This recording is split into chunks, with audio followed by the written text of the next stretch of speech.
அந்த ஃபோனை கொடு என்ன பண்ணுறீங்களா? அதனால் ஆண்டு அடிக்க ஒன்று கேட்டார், ஏன் சந்தேகப்பட்டீர்கள்? சந்தேகப்படுறவனுக்கு இன்னொரு பெயர் அற்ப விசுவாசி. புரியுதா உங்களுக்கு? நீ நிறைய பேர் சந்தேகப்படுற கணவன் இருக்கிறாங்க, சந்தேகப்படுற மனைவி இருக்கிறாங்க. சண்டை போடுற மனைவியோடு வாழலாம், ஆனால் சந்தேகப்படுற மனைவியோடு வாழவே முடியாது. புரியல?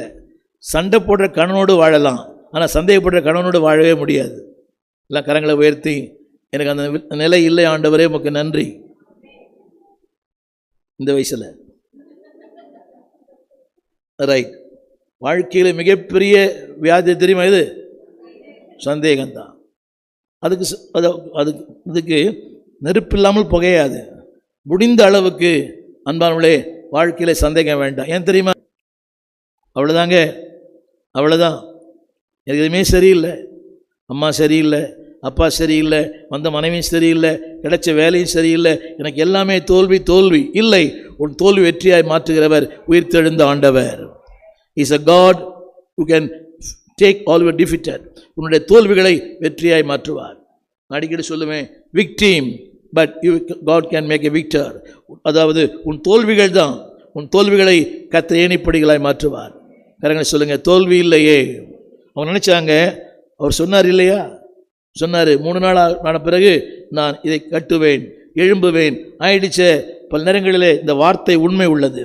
சொல்லுங்க, வார்த்தையிலே உண்மை உள்ளவர், வார்த்தையில் நம்பிக்கை உள்ளவர் சொன்னபடியே செய்வார். ஆமேன். பாருங்க, எல்லாருக்கும் தோல்வி வரலாம், ஆனால் உங்களுக்கு வராது. அவர்கள் வேறு, நீங்கள் வேறு.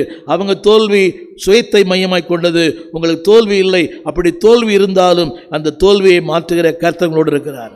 No defeat. சொல்லுங்க, ஏன் தெரியுமா? அவர் வெற்றி சிறந்தவர். இதைத்தான் அடிக்கடி திருமறை சொல்லுகிறது, நம்மை வெற்றி சிறக்க பண்ணுகிற கர்த்தர். எல்லா இடங்களிலேயும் சொல்லுங்க, வெற்றி சிறக்க பண்ணுகிற கர்த்தர்.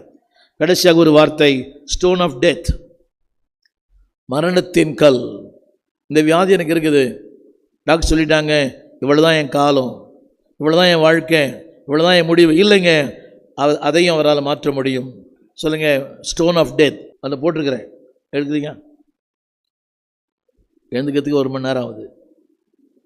அதுதான் அந்த இங்கிலீஷ் வார்த்தை தான், எடுத்துக்கொடுன்னு சொன்னேன். அப்படியே கொடு. ரைட், ரொம்ப தெளிவு. Live your life and forget your age. எல்லாம் சொல்லுவீங்களா? Live your life. 60 வயசுக்கு மேலே இருக்கவங்கெல்லாம், above 70s and 80s, அதாவது உங்கள் வயசை மறந்துடுங்க, சிறப்பாக வாழுங்க. லிவ்